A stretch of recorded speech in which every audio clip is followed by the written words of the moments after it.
morning and happy Friday to everyone today. Oh my, we have almost 1,000 people watching this right now. That's awesome. Well, we're kind of finishing out, a fun week of speakers today. And today we have a guest whose career is a master class in transformation. He didn't just serve 20 years in the U.S. Marine Corps. He was on the cutting edge of aviation and F-35 data analyst, literally ensuring the readiness of one of the most world's advanced aircraft. That is where he learned the difference between mission success and failure and coming down to data, processes, and people. But here's where the transition story you need to hear takes shape. He took a high stakes, data driven discipline and applied it to the corporate world, managing a massive operations center with Amazon and driving talent strategies that cut ramp up times by 25%. I like that.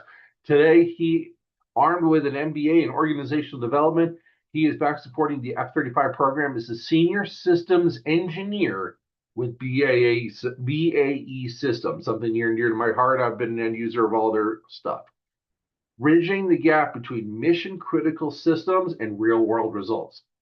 For our audience today, Rico is not just an expert, he is living proof of value and skill bridging.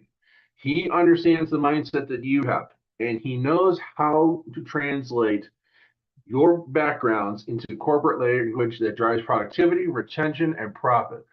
Please welcome a true operational leader and a translator of veteran talent, Mr. Rico Curiel. If I screwed that up, Rico, I absolutely apologize. I'm horrible with last names like that. But let's welcome Rico today, our last one on Friday. Rico, thank you very much for your time today, brother. We know you're super busy. First thing I always like to ask, give us your origin story. What led you to the Marine Corps?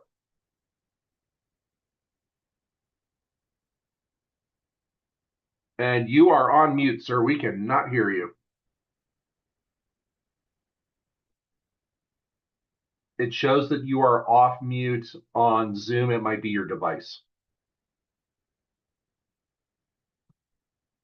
Gotcha.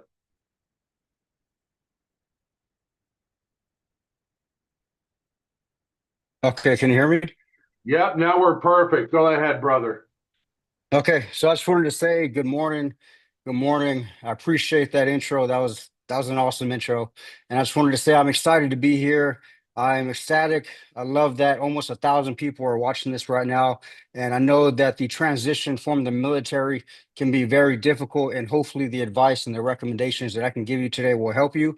I usually give my personal number at the end. I enjoy doing these meetings, and if you want to reach out to me, you can. I'm also on LinkedIn, and I just wanted to say thank you for being here. Thank you, Clay and the team. And I just wanted to say, to answer your first question, Clay, you talked about what brought me to the Marine Corps. Yeah. Okay, so I I joined in 2004, so that was about 21 years ago. I was a senior in high school, and it was April of 2004. And as I was about to walk out the door, my dad stopped me, and I said, "Yes." And he said, "You cannot stay in this house anymore. You're about to graduate. You need to figure out what you're going to do." And at that point in time of my senior year, I had no idea what I was going to do after high school.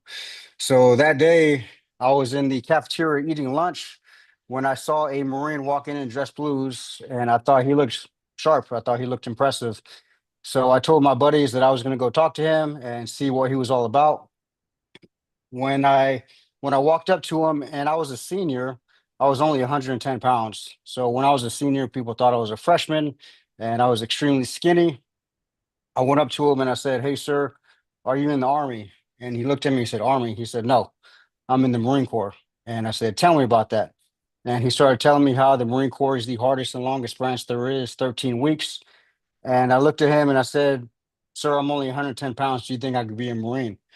And he looked at me and said, "Anybody can be a Marine as long as they're not a quitter." So that's how I joined the Marine Corps. I was very skinny, very small. And anytime I told people that I was going to the Marine Corps, I got asked several times if I was sure. I got told I wasn't going to make it. But I did just retire after 21 years of service in the Marine Corps, and now I'm here. That's absolutely fascinating.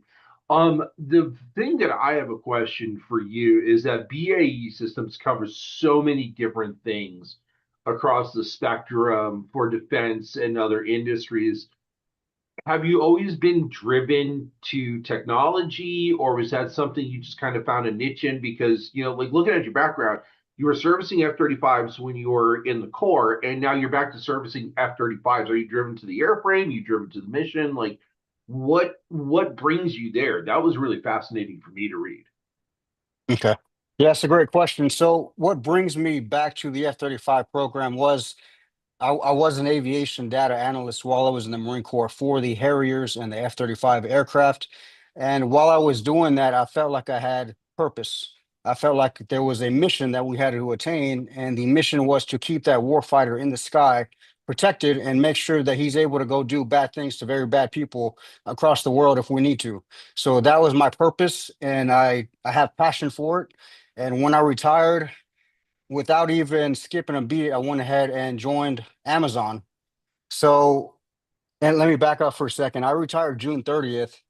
I went on terminal leave around February, and March 1st, I started with Amazon. So even before retiring, I was starting with Amazon because I didn't want to miss a beat at all. So I did a short stint there and I hated it. I thought Amazon was horrible. That's just my opinion. Other people will have different experiences. So please don't take my opinion. You take it with a grain of salt. After that, I saw that there was an opening for BAE Systems to be a senior systems engineer. And like I said, I felt like I needed that purpose because for me, working at Amazon as operations manager, I wasn't excited to be there. Could care less if you got your package, just being transparent. All right. But working at BAE, being back to what I love doing, which was protecting that warfighter in the sky so we can do great things across the world is what ultimately made me go back to the F-35 platform. That's fascinating. And you brought up something that I always like to talk about with these sessions is the unconscious competence gap with veterans transitioning into the civilian world. There's a lot of veterans, and I was one of them, who often struggle to articulate their military skills in the corporate language.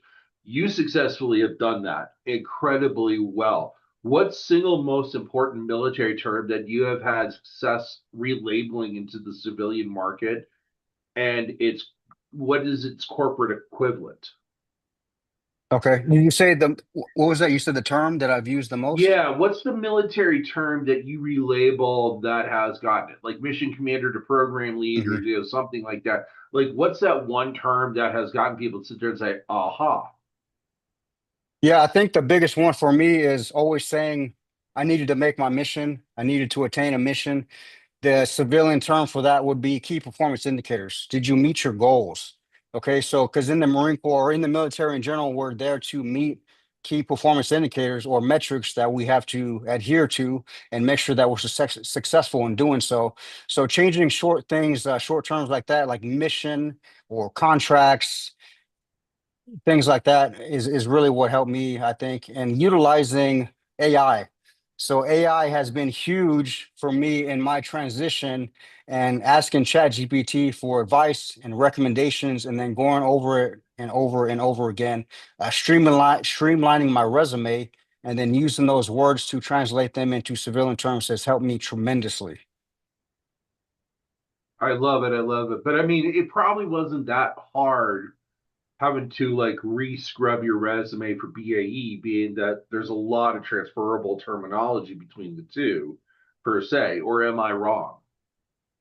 No, you're not wrong. I do bring the experience from the Marine Corps to the F-35 program at BAE. So that was fairly easy. But being able to do that with Amazon was a little bit more challenging because their interview process is pretty hardcore. It's I had to do 3 interviews back to back. Each was an hour long, and they do it in the STAR format. The STAR format is situation, task, action, result. Result. Yes. Yeah. Hmm.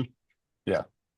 Yeah. No, we've had a couple of former Amazon alums on this week, and I'm pretty sure if I mention them one more time, I'm going to have a mutiny on my hands here in the connections group. So, you earned your MBA in organizational development and leadership after your service. for veterans in the audience right now who are wanting to pursue a master's degree and then move immediately, into the civilian role after their service, what's the strategy that worked for you to get there? And what was the paths you chose to make sure that you got it while sitting there trying to support yourself in a civilian career?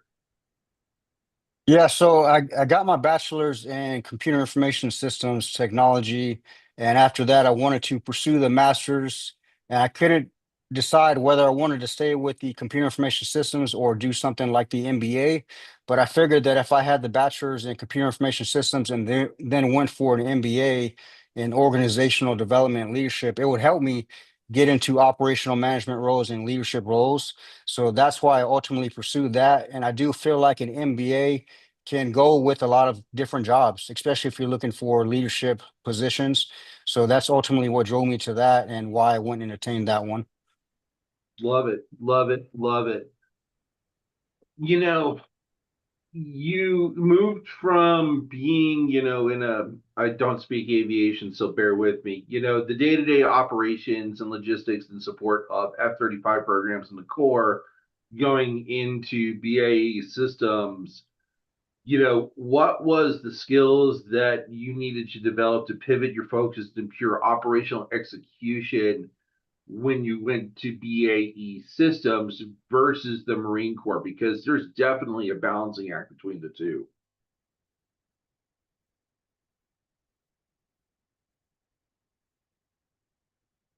Your audio cut out again. Uh-oh.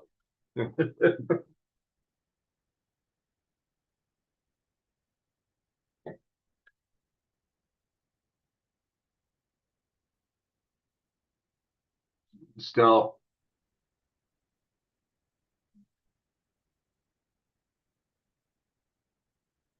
can you hear us at all? No. Quick, how many IT threes do we have on let's call right now that can sit there and troubleshoot this? Yeah, we got you. Yeah.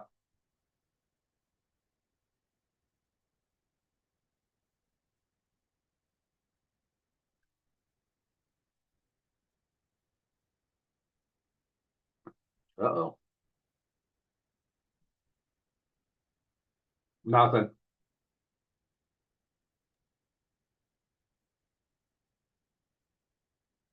Neary, you're smarter than that. You do not need to fix something with a hammer. Can you hear us at all, Rico? Okay. And anything? Yeah, we don't have you. If you can hear us, it might be your microphone. I think you tried that, Lauren.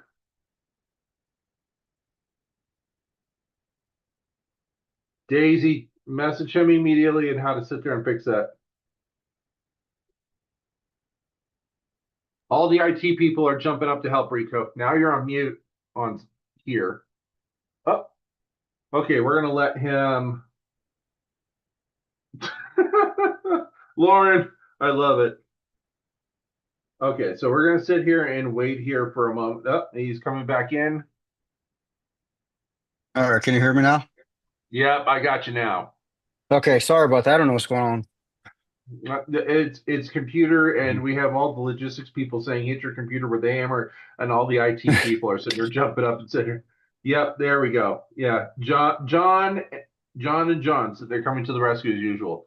All right, I'm gonna sit there and move on. I'm gonna give you a different question because it kind of translates this. Let's talk about leading under pressure. As a Marine Corps leader, you are often responsible for really, really important and decisions when it comes down to data. In the corporate world, the pressure is different, but it's tied to profit, deadlines, and retention. How do you, as a people first leadership, how does your people first leadership style change? And more importantly, how does it stay the same when moving forward, leading Marines to leading teams and influencing teams at BAE? Hmm, great question. And I heard you say that it will change in the civilian world. In my opinion, it doesn't, because just like in the Marine Corps and the military in general, it's going to be people first. You want to take care of the people that work for you, that are under you. You want to make sure that you know them, what drives them. You get to know them genuinely, and they know that you know them genuinely and that you care. And ultimately, when you care, you're able to lead with success. And I always tell people that you want to have people want to work for you, not have to work for you. Because when people want to work for you, they go above and beyond. And when people have to work for you, they're going to do the bare minimum. So taking care of people first, even outside of the military, still translates huge in the civilian sector. And I think they appreciate it even more because a lot of these people that aren't in the military coming out, or already in the civilian sector, I mean, and are in leadership positions, they don't have anything as far as leadership goes, in my opinion, that we have in the military. And it doesn't matter what branch, any branch is going to be able to provide that leadership, in my opinion. I love it. I love it. I want to talk about your day in the life at BAE because there's quite a few people here that are messaging me and sitting there saying, this seems like a really interesting person and he does something really fantastic. What is your day in the life and what does your week to week look like at BAE right now supporting F-35 operations? Yeah, so the F-35 is a fifth dimensional multi warcraft aircraft that is ready to go do bad things to bad people, like I said before. And it is very, very intelligent as far as computer systems go. Probably, if not the most advanced aircraft that the military has, and even across the world, I would argue that we have in our arsenal. So the F-35 has something called PHM, which stands for Prognostic Health Management. And with PHM, it has different things that trigger what are called HRCs. So those are called health reporting codes. So anytime there is an issue with the aircraft, it's going to download it, and when it lands, it's going to tell the maintainer, hey, you need to remove this part.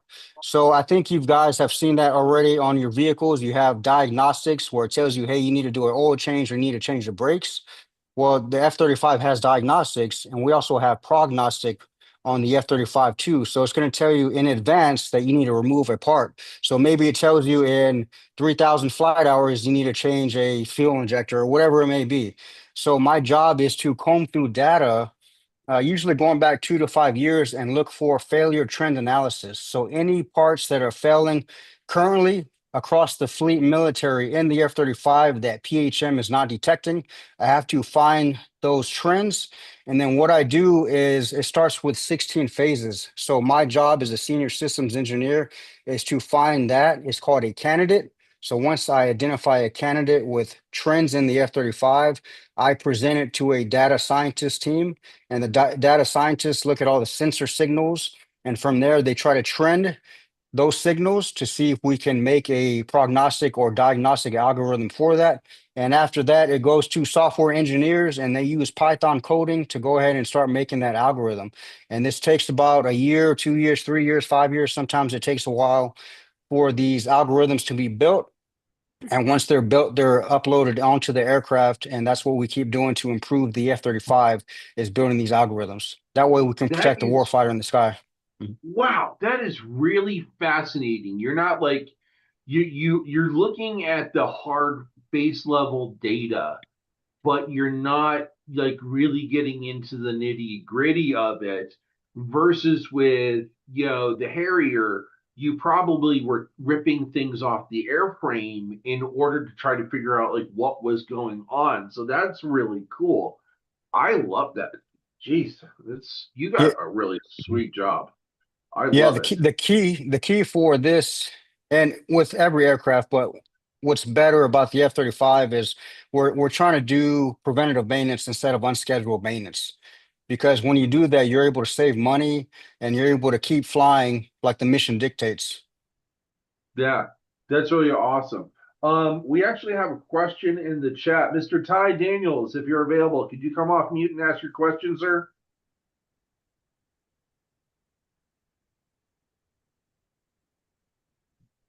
Ty Daniels.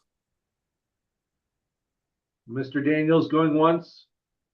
Mr. Daniels going Sorry, twice. sorry, Sorry, sir. My I don't know what it is with my connection today. It's really slow. My computer. Well, Mr. Rico, can you hear me, sir? Ty, how about this? Because I Mm. can hear you. You're broken and weak. I'll take care of your question for you, so that way you don't have that problem. But you just let me know if you got a question. You want to ask one. So Ty asks, what military backgrounds other than the avionics would be an asset to BAE? Oh yeah, definitely. Avionics is definitely there. We have avionics personnel that work in at BAE and Lockheed Martin. So with BAE systems, we're actually in the Lockheed Martin plant. So we work hand in hand with the Lockheed Martin personnel. I'm actually a contractor for Lockheed Martin. I have a Lockheed Martin badge and everything. So we're pretty much the same, almost the same entity, and we all do the same jobs. So avionics is something huge that we accept at BAE Systems and Lockheed Martin. I actually work with two avionics guys that are software engineers. Okay, awesome. And one of the loud ones here said BAE is also involved in shipbuilding and extended maintenance. Like I said, I've used BAE product when I was on active duty, so there's obviously lots of opportunities there. So you're combing through all of this data and you are making these recommendations. How often do you, oh, Neri, you actually did apply to BAE. Wow. We're going to get to that at the end, Neri. Don't worry about that. When you're trying to influence these guys to sit there and, on that recommendation and change, how often are you having to use that persuasive language and that persuasive verbiage to sit there and get them to see where that, you get them to see where the failure is and your recommendation? Yeah, so I have to do that pretty much daily. Once I have that data and I have a candidate to present, I actually have to talk with what we call SITSMEs, and they're pretty much the subject matter experts for the F-35s. So these are maintainers that are experts on the subsystems for the F-35s because there's so many parts for them. So I have to find who the expert is. I have to set a meeting for them, and a lot of times they're busy. So sometimes it can take weeks before I finally sit down with them. And then what I do is I pull up Excel and Power BI and I start doing data analysis with them and I show them, hey, this is what I'm looking at. This is what I'm seeing. What is your expertise based on what you know? Is this something that we can trend and build an algorithm for? And there are times where they're like, we probably don't need an algorithm for that. Or they look at it and they're like, yes, that would be a good one. So that's pretty much what I do is I have to sit down with the experts that actually work on the F-35 and kind of pick their brain. And once we have a candidate identified, that's when I bring it to my team and we start the algorithm process. That's fascinating. I really do like that. So you're not just living and building out code, you're just kind of looking at it, but you are getting there and making those recommendations. Before I go forward on any more of my questions, I do want to open it up to the crew because there's a lot of people here that are, I'm seeing side chats with me that are really, really good. Or, actually, you know what? Here's what I'm going to do. Hey, Neri, why don't you come on off mute and sit there and tell Rico what you just said to us and ask your Yeah, good question? morning, Rico. I actually just One, applied for a program manager one for the air communication systems here in Fort Walton Beach. I'm coming off a 20-year aircraft maintenance, started F-16s, got super selected to go work CB-22s. They've been a nightmare every day, but I love doing it. The advancements from, day one CB-22s back in 2000, when did I get on? 2011 to current day outputs that we're doing now. What are some of the things that I would look for as far as transitioning from the hands-on maintenance and maintenance aviation management to a program manager for something like aircraft modification? oh, good question. Well, you have a lot of time. You said what branch? Air Force. Okay, thanks for your service. So yeah, you're gonna bring that leadership aspect to the civilian sector as well as a program manager. You're gonna be looking at the different programs and how you can make them more efficient. And pretty much what you've been doing in the Air Force in leadership roles that you have, you'll be bringing that same expertise to BAE systems. So that's pretty much what they're looking for in that aspect. And I would, like I said before, I would definitely utilize AI and Chat GPT to your advantage because I think it's huge. And once I was able to start using that and actually taking from that and doing them in my interviews, it helped tremendously. Yeah, thank you. Yeah, computers were never really my thing. Fixing airplanes is super simple, nuts and bolts and wires and pins. So I'm starting to get into the AI, starting to get into LinkedIn. I actually found you when I applied for BAE, and we're already connected. Uh, Okay, cool. but yeah, I'll definitely reach out on a sidebar. I don't want to take up too much of your time with everybody, but I definitely like to get in with you and see what kind of you know company life day to day that I would be looking specifically with BAE in the aviation field. And like I said, I'll take that on the sidebar. Yeah, please reach out to me because I'm more than happy to give you the recommendations and advice that I have, anything that I've learned from my experience, and I will share how I used Chat GPT to my advantage. But to answer your question real quick about life at BAE, it's 4 10-hour shifts. So I pretty much go in Monday, Tuesday, Wednesday from 6 a.m. to 4 p.m. And then I'm at home Thursday. I work from home Thursdays, and then I'm off Friday, Saturday, Sunday. So I'm pretty much home 4 days a week with the family. One of them I'm working from home, I'm on the computer, and then the other 3 days, Monday, Tuesday, Wednesday, I'm in the office. So it's really nice. It's a nice break from being in the military. I feel less stressed. I just love it. It's amazing. Civilian life is a lot better. When they ask about if it's greener on the other side, it is. It's nice, and the pay is good too.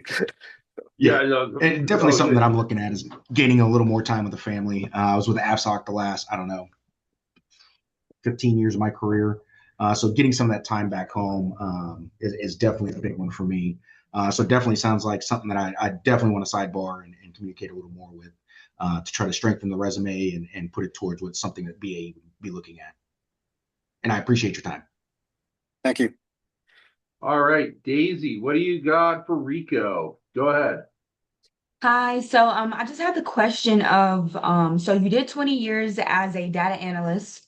And the question that I have is what technical transferable skills did you have that transferred over from your data analyst position to your system engineer role?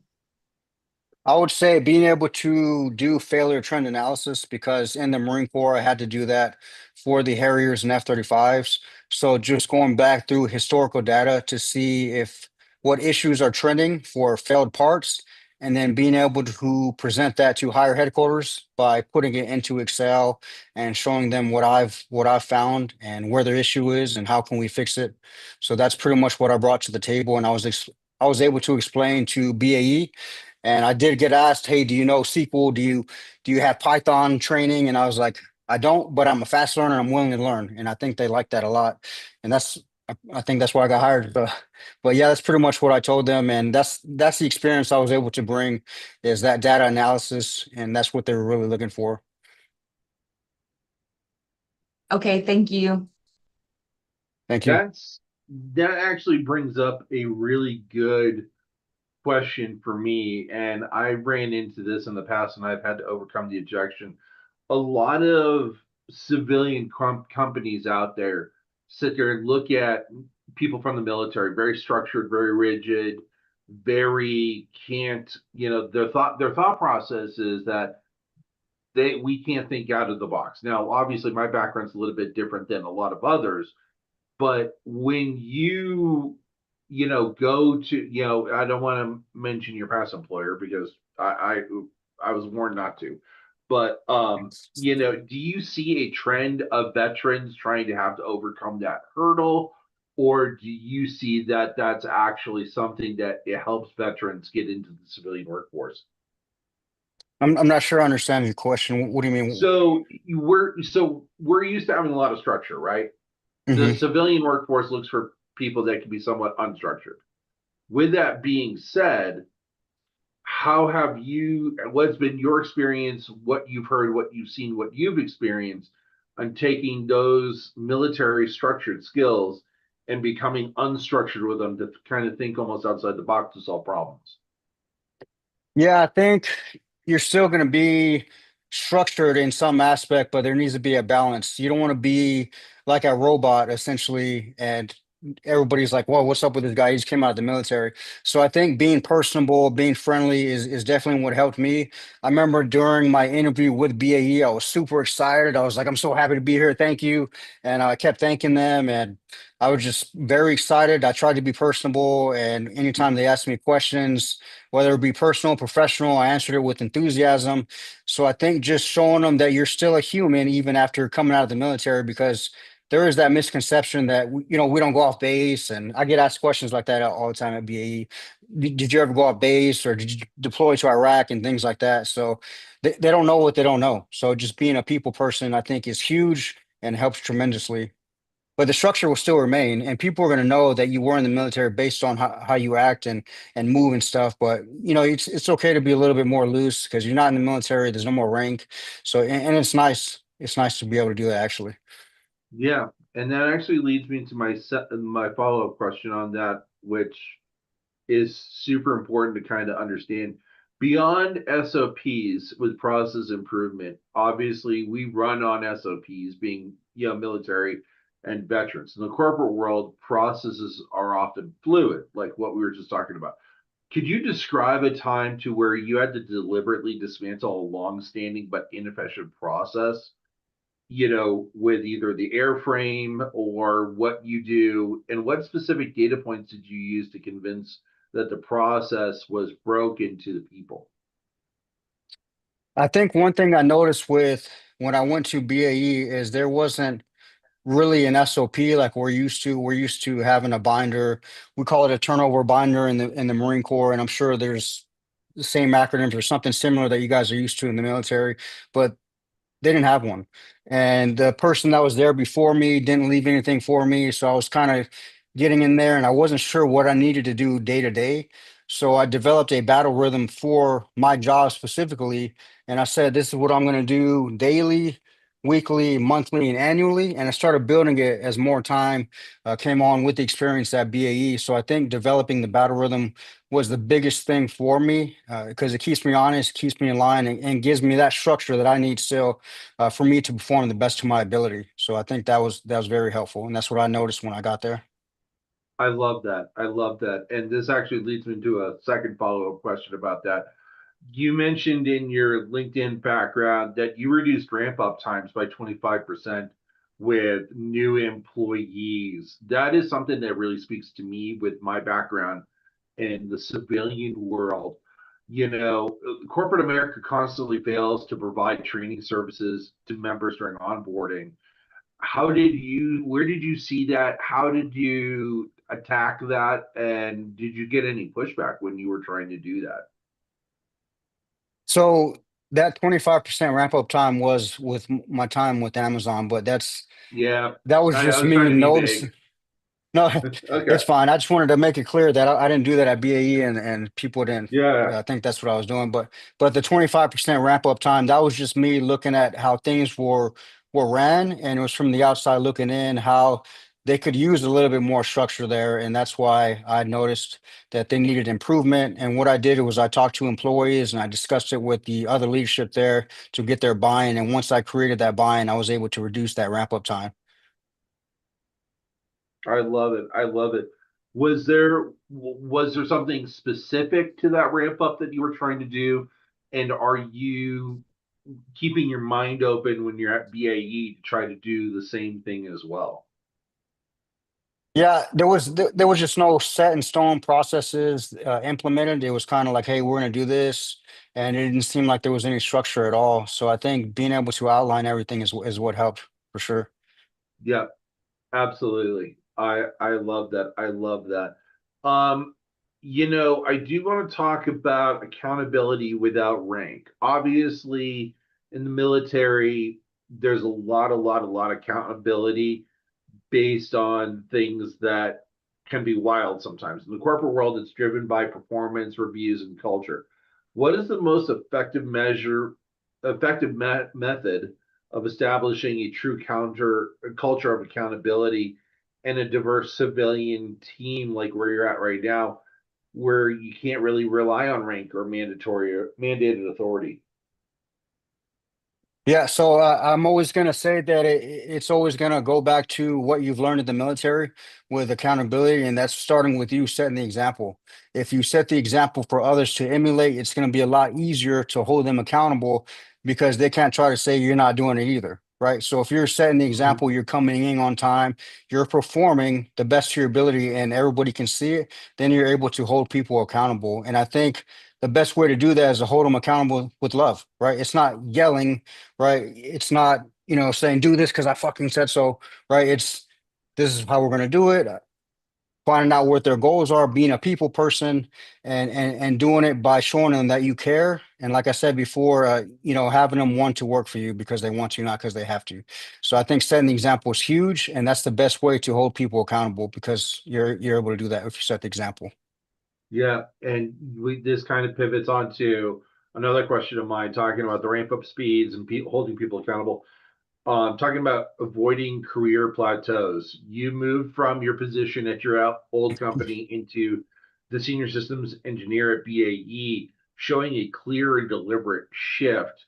For veterans who land a good first job and risk becoming comfortable, what's your advice to maintaining that career momentum and knowing that when it's time to seek change, it's got to be done, even changing industries or functions? Yeah, so you don't want to stay stagnant. You don't want to stay stagnant. You should always be learning, whether it's picking up a book or doing some kind of course online. So making sure that you set your goals. Like, what do I want to do here in the next 6 months? So for me at BAE, I'm a grade 10. I would like to see myself as a grade 11 here in a year or so. So I've made that a personal goal of mine to be able to do that. And I think that's performing the way I have been and improving processes and making sure that I don't stay stagnant by continuously learning. And I think that's what everybody needs to do. Don't get comfortable at one place because you're going to stay where you are and you're going to make the same amount of money. And some people are okay with that. Okay. But me personally, I'm not okay with that. And I want to be able to make sure that I'm able to improve myself professionally and personally. And I'm able to put that on a resume so I can get into another career field if I need to, or advance in promotion if I need to. I love it. I love it. Yeah, it deliberately discovered. So a former team captain of mine wrote a book about being deliberately uncomfortable and sitting there pushing yourself on a daily basis and what do you expect from a West Point Green Beret. So, he really, there is that mentality of you got to keep pushing yourself every single day. We had a gentleman on Tuesday, Monday or Tuesday. Time flies when you're having fun, and he was talking about where he was in sort of the SoCal area and the amount of opportunities out there for jobs in aviation world, so whether it be in systems or airframe or anything like that.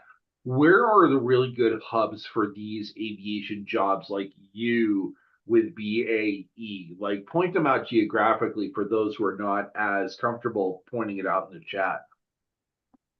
Yeah, as far as aviation jobs go around the United States, I know Florida has quite a few. Definitely in the Dallas Fort Worth area, we have Bell Helicopter, Boeing, we have Lockheed Martin, we have BAE Systems, of course, and there's a couple others that I can't remember. But DFW is definitely a hub for aviation jobs that I know of for sure. Okay. Do you think SoCal is the place also as well, or do you think that sort of started tapering off? Yeah, I would say SoCal is as well. And anywhere there's an aviation base, usually there's civilian jobs for them to transition to for the most part. Yeah, so like I'm in Denver, obviously Space Force is here and we got the Air Force Academy and things like that, but there's a lot of like Space Force jobs and SpaceX is an office here, but just for those of you who are wanting to try to get there and get your foot into the door, there you go. Yeah, Neary sitting there pointing it out, Boeing, BAE, Sierra Nevada, L3, more, everything like that. John, can you add some context to your question in there? I don't quite understand what you're asking in the chat. Oh, so BAE systems and all the industries of the like you named off all of these places that are very typical for it. But I was on BAE systems just now looking for Charlotte, because that's where I'm at. And it's not a spot I would typically associate with this type of company. But there's spots for solar wind, enterprise monitoring systems, recruiting analysts. I'm like, I don't, it kind of feels like it doesn't quite fit here, but like, I'm just curious, really. I'm not sure what your question is. Oh, so like, I was just curious, Mhm. like, is there a, some kind of like headquarters or something like that in Charlotte for BAE Systems? Not that I know of. I'm not sure, and I don't want to give you the wrong answer. And I didn't even know that BAE was out there.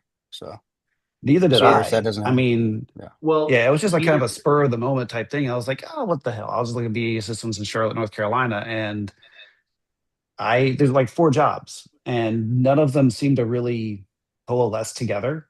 So I'm just curious, really, if you knew anything about it, but it's okay. John, what Yeah, I is that will the area you're trying to stay at? Sorry. Yeah, it is. Okay. Because I was going to say I mean, I that we would. just opened up a job here in Texas, and that person would actually be my boss. So it's just opened up today, and I actually reposted it on my LinkedIn this morning. If anybody's interested for engineer job. Oh, I mean, I'm project managing background, risk controls, compliance, also equipment calibration work. So it's how I spent the first 20 years. So kind of a quasi engineering type background, but it's all good. But thanks for the information. Yep.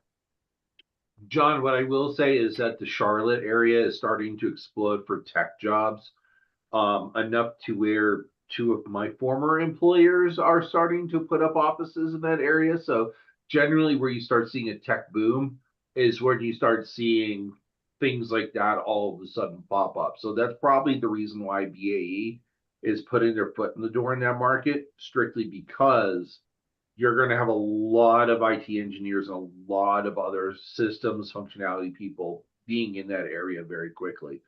I have now completely lost my train of thought altogether because we had some really good questions.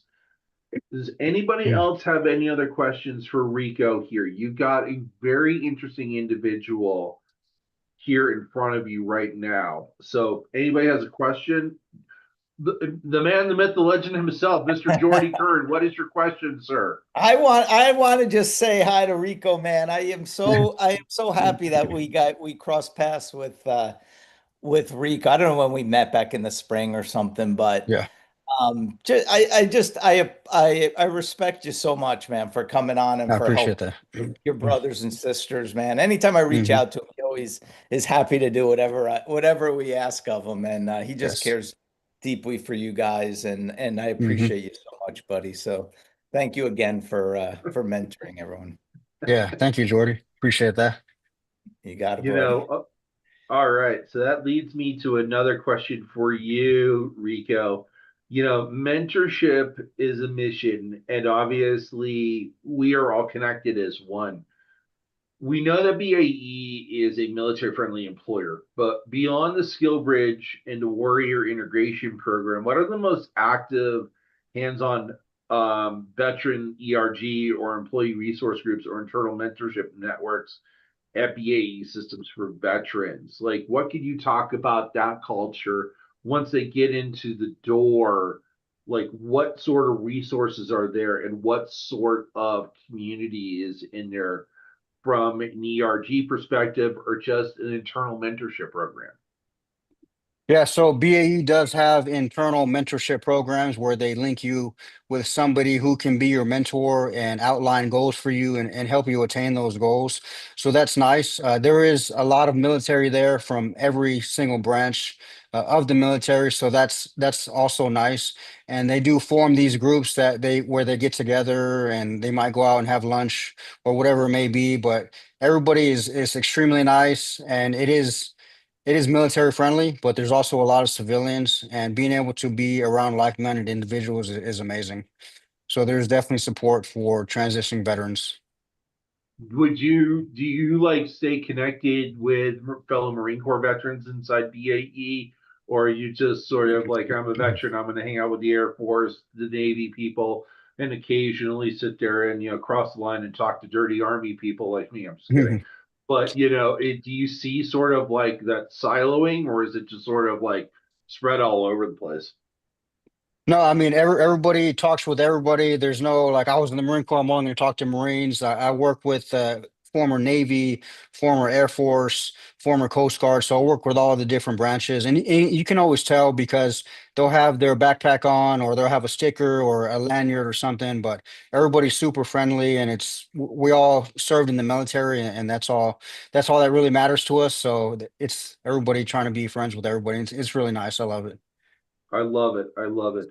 I do want to sit there and talk about pathways to get into BAE. For everyone who's listening here, what would be the most effective way to connect with a military recruiter inside BAE? Would it be leveraging you to make that connection, or just find them and sit there and say, hey, XYZ123, I'm on Skill Bridge. I want to come work for BAE.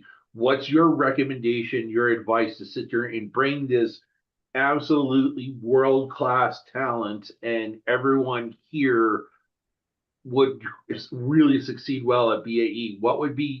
How would you approach it? How would you attack it?